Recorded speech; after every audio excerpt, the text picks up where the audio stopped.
This is TV Black Box, bringing you the inside goss from the TV industry. Rob McKnight here. We're talking Big Brother. It was an emotional one tonight, an unexpected one. Tim Dormer was evicted from the Big Brother house, and he joins me now. Hey, Tim. G'day, Rob. How are you? Mate, I have so many thoughts and feelings. First of all, let's start on the positive. You played, you owned this game. You were the master manipulator. Everyone was fearful of your wrath if they did the wrong thing by you. And you were just very entertaining. Oh, thank you very much. I know I'm very proud of my game. I guess I could be bitter that they finally got me out, but to last as long as I did, with the target the size it was on my back, I'm very proud of my game. And I think we made some great television. That's what I was there for. I love entertaining. So I hope you all enjoyed it. Mate, you certainly made some great TV. Do you think, when you look back, that if you had just stuck to the original plan of voting with the OGs, you'd make final three?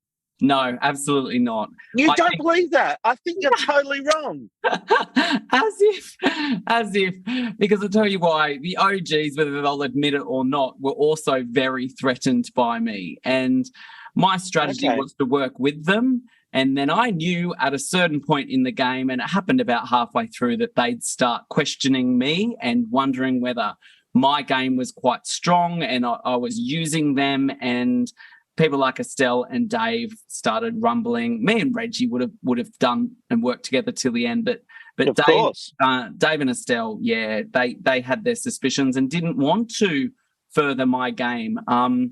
And so, yeah, from the very start, I knew I had to be building relationships with the newbies, because if I was ever nominated alongside OGs early on in the game, I knew I'd be the one to go first. There's just no way the OGs would save me over each other. Like, I would have been the first they would have thrown under the bus.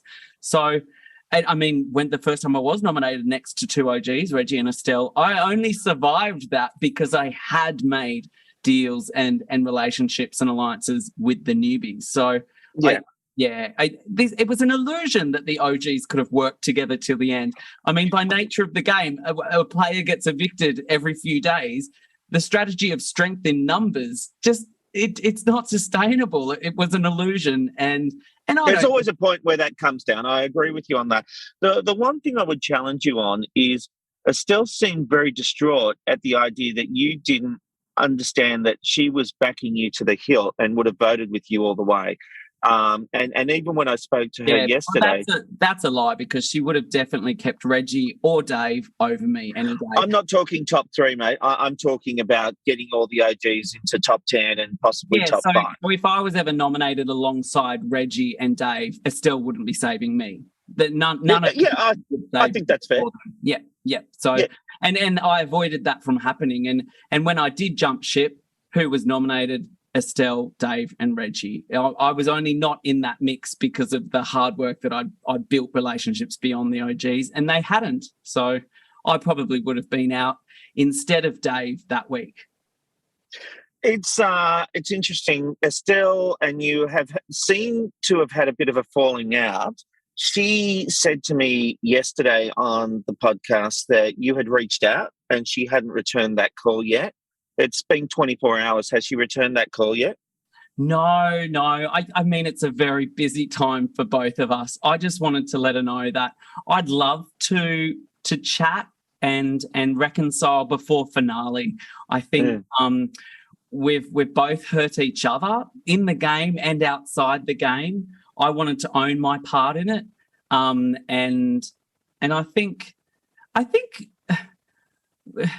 we need to sort of congratulate each other on each other's game. We both lasted so long, and we both adore Reggie. And if our aim was to keep Reggie in for as long as we could, if we had to bow out at the finish line so Reggie goes forward and wins the show, then both of us have got what we wanted.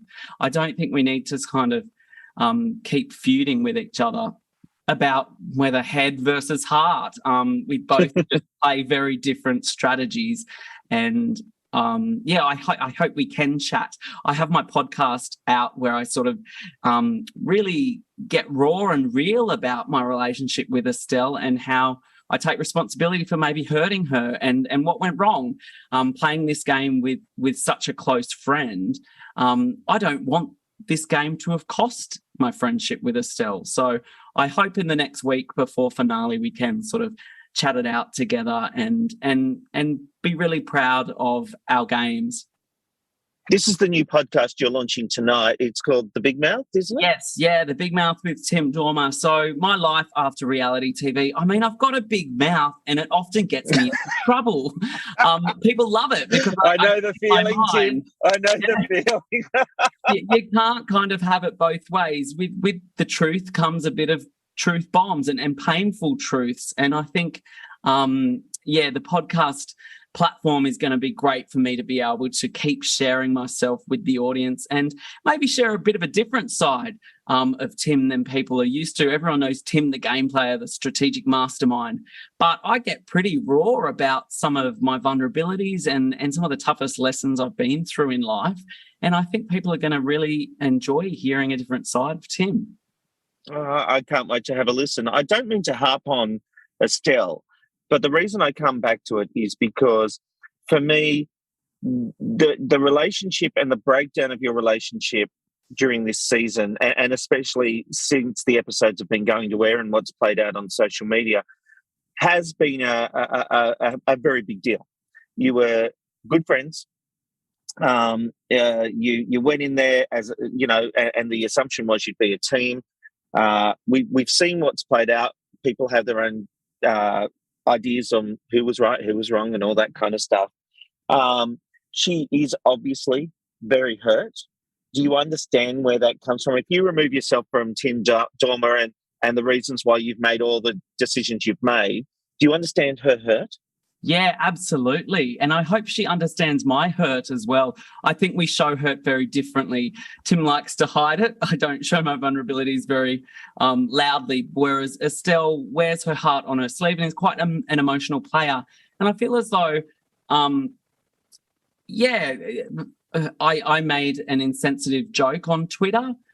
She made some pretty dangerous defamatory allegations, which have legal ramifications. I asked her to explain her comments because they weren't true. And that's what hurt me, is that someone who was my friend was portraying me in really poor light, critiquing my character, saying that I verbally abused her, which didn't happen. From a duty of care point of view from the show is filmed 24/7. I understand that that's dangerous commentary. I do understand that. Yeah, so that was really scary and sad for me that she was engaging with that narrative. I don't know whether it was to kind of really try and sort of drive a wedge and clear sides and try and get people to believe her side or not. I'm not saying anyone's right or wrong. I'm wrong in what I tweeted to her, but that was my hurt coming out, and. Which I think the original tweet and would have been her hurt coming out. So, this is the thing I come back to, and this is what I hope there is a way forward for you guys, because there has been hurt on both sides, and it would be a shame to think the show that brought you together is the same show that tears you apart. Exactly. And yeah, that's what I chat about in my podcast, that if we've lost a beautiful friendship because of that game, then that game wasn't worth it. I'm someone that keeps saying it's just a game, but Estelle would say it's a lot more than a game, and she's right. It is. It's more than a game, and we did have a pre-existing friendship that was really tested in that game, and I think that's why I'd love to reconcile with Estelle, because I think it's so important for all the young people watching and also fully grown adults to realise that you can have conflict with people in your life. You can have different opinions, but that doesn't mean that if you don't agree with someone that you should remove them from your life, that they should be cancelled or you just unfollow them or ghost them. I think our society needs to be able to have conversations about understanding each other, even if you don't agree. And so I hope me and Estelle can agree to disagree and and sort of break bread together. And that's what families do. I guess I talked about on the show in the Double Eviction that Big Brother is a big family. And think about it, families don't always get along. We sometimes go through some pretty nasty arguments together, but at the end of the day, there's love there. And I know me and Estelle still love each other. And I really do. Otherwise, you wouldn't care. Both of you wouldn't care so much if you didn't love each other. Yep, exactly. So I am I ashamed of how it's played out? Yeah, we both probably could have acted a lot wiser, but we're both pretty real. And I'm also just showing authentic reaction. I'm not someone who guards my words, and it means that I get into trouble. My big mouth gets me into trouble sometimes. But I think that's real. That's reality. And like the show definitely played out in the real world with the tension with me and Estelle. So I'm sure we'll put our differences aside and I think you'll get a phone call from her before the end of the week, before finale. And I wish the best for both of you. Let's talk about your strategy, because I think when it comes to strategy, you're a master, but you also made some fundamental mistakes. I disagree with you about, I think you could have gotten a higher ranking with the OGs, but I do take your point about who would have ended up in final three. So I'm bearing that in mind. But one of the biggest mistakes I think you made was letting Drew back into the tent after he had completely turned on the OGs. And I mean, I made some offhanded comment that you were thinking with your dick, and I won't be so. But you have a long friendship with Drew, and you forgave a lot. You forgave so much with letting him back in and wanting to work with him again. Yeah, absolutely. I guess if you watch the 2013 season where I won, that was a really genuine friendship. We were mates. And I don't think I would have won had I not had just the support of a friend through the whole process. So when he came back into the game, I thought, oh my gosh, this I was so unprepared. I thought Tully would come back, but the fact that Drew was there was just, my eyes lit up with fun. But then I also thought, hang on a minute, out of everyone, he's going to want to beat his mate this time around. And the way you were right. Yeah, the way he played, I would have been prepared to lose to him. Like, he played some pretty good moves as soon as Sam, his girlfriend, left the house. And I guess I copped a lot of criticism for, again, targeting Drew's girlfriend. I mean, it was Tully in 2013 and now it was Sam. But also it was Tully in this game. You targeted Tully and Sam. Yeah. Tully unrelated to Drew. If Drew wasn't there, I still would have not wanted to be in the same room as Tully. But I mean, watch Drew's gameplay. As soon as Sam left, his head was in the right place. He's just much better to be around without his girlfriends, and any male would say that about their male mates. I think it's ludicrous that some people would think that it's because I have a crush on Drew. I absolutely have never had feelings like that with Drew. He's not my type, and gay guys can have purely platonic relationships with. I know, I'm just being a shit stirrer. Yeah, but it's obvious he plays better without the girlfriend around, and most guys would prefer to hang out with their male mates without the girlfriends around. But whether or not has been I think Drew copped a lot of criticism for turning on the OGs first, but that was smart gameplay. The OGs were not for Drew, just like they weren't for me, as they're saying. They can say as much as they want. And I think Drew would agree, there's some OGs that we did not want to see winning. And there was only Reggie. That was the only OG that I was prepared to lose to. So I was happy to cut all the others out besides Reggie. And I did. She's there in the finale. Oh, well, she's there in finale week. And I'm happy with that. If it wasn't me, I wanted Reggie to win. Well, we're all hoping she gets to the finale. And, of course, that would be tough for whoever she's up against if she makes it that far. And, all my money's on Reggie. I want her to win. Talk to me about Taras, because I think the thing you and Taras have in common is you're good game players. I think fundamentally, though, he's a flawed character in the fact that he's nasty about it. You're fun. and you're strategic and, you're like, yeah, I voted for you, but, I like you or I don't like you. You're up front. He makes a virtue of the fact that he can manipulate, he can play a social game, he's a challenge beast. When it comes to if he makes the final three, I don't know that he's presented a likable figure to be Australia's choice for that 250,000. Yeah, there's absolutely no way he'll win the money. And I told him that on my finale, on my eviction night, that Taras had a PR nightmare on his hands. He had left a wake of bodies behind him that were saying that he had stabbed them in the back, and a lot of them were OGs. And I don't know what his gameplay was. I didn't think he actually wanted to win. I think he just wanted to get to finale.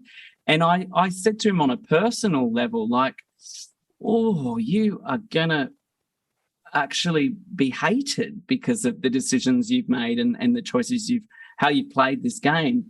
I don't know how I get away with it and he doesn't. I think you're right. There's something about, I don't know. I kind of do it. There's a nastiness to the way he does it. I'll tell you what it is. There's a nastiness. And look, we're all capable of in a moment getting a little bit nasty, but he will boldface lie to someone and, say, I've got you 100%. And then, Johnson has said it multiple times that he's always told me that he'll look after me, and every time he gets the chance, he nominates me. Yeah. You can't trust a thing the guy says. And I think he had a turning point. He was flying underneath the radar until that challenge where you guys were outside with the whiteboards and whiteboards, and two things were said. Who's flying underneath the radar? And you all picked, if not all, most of you picked Taras. And secondly, then who's going to be nominated next or evicted next? And it was him. Yep. And something snapped in him at that point, and he just went, right, game on. It was almost game on, Moles. You know? And what's frustrating is that I knew that in him from about week 2 or 3. And I was pleading with the OGs, we need to get rid of Taras. We need to get rid of Taras. Right. So they didn't see it. Dave had a deal with Taras. They weren't ever going to nominate each other. And Estelle had a very close relationship with Taras where she was never going to nominate him. And I said, he is holding back on challenges to make sure he doesn't win, to show. I said he's got more in him. And I said he's got everyone wrapped around his finger trust-wise in the game. And I knew that it was a crock of shit. And it was the week that Lulu got evicted, that it was up to Estelle to chat to Taras and JC. And she said, yep, they've promised me that they are voting to keep Lulu and not Sam. And they didn't, and Lulu left, and Sam stayed. And at that point, I knew, you cannot trust Taras at all. And I tried many times to get him out, but he'd either win the challenge, so he couldn't be nominated, or people did not want to ever target him. So it's quite frustrating. I guess if there's any mistake I can own in the game, it's that I didn't win that final challenge, which would have given me the power to target Taras. If there was one moment, you mentioned winning that challenge, but if there was one moment you could change throughout your gameplay, outside of that moment, what would it be? So the week that Gabby and I won the challenge and we got to choose the 3 nominees, we used a squeeze vote of Johnson and Alicia to get JC out. Now, JC had been very verbal about wanting me out of the game, but he didn't have the manipulative sway that someone like Taras had. And had it not been Gabby as well making the decision, she didn't blonde well with JC at all. She wanted JC gone. I would have targeted Taras that week and we would have got him out with that squeeze vote. It's just frustrating that at that stage I thought, Taras isn't coming for me yet, but JC is. I'll get JC out first, Taras next. Should have done it the other way around. Are you ever surprised when you look back, when you're watching the episodes, and you see the kind of gameplay that was going on? Brenton pretending he didn't even know what Big Brother was. That was part of his strategy. I think the only thing worse than Brenton's strategy is his acting skills. We all I shouldn't say that because he's called an actor.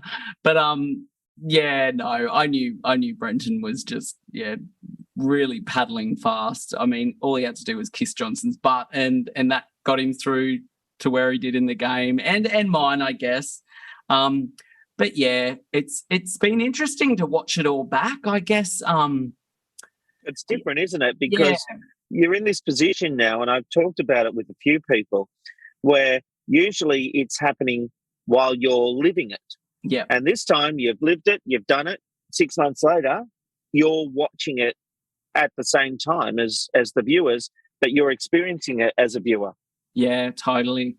And I mean, you've had a lot of time. Like, we wrapped filming late last year, so it's been 6 months playing in our heads, and there's still some secrets that are coming out. I remember the night that Sam saw the footage of Drew making the deal with Joel. Sam on the group messenger chat was furious at Drew. She still did not know the extent of that lie that Drew told her, that he wasn't targeting the girlfriends, he didn't mean the girlfriends. It's fascinating that behind the show there's a lot of drama that still goes on. The game doesn't end when we leave the house. Is everyone in that chat, or have some people dropped out because they've been so angry? Yeah, some people have dropped out. I don't know who is still.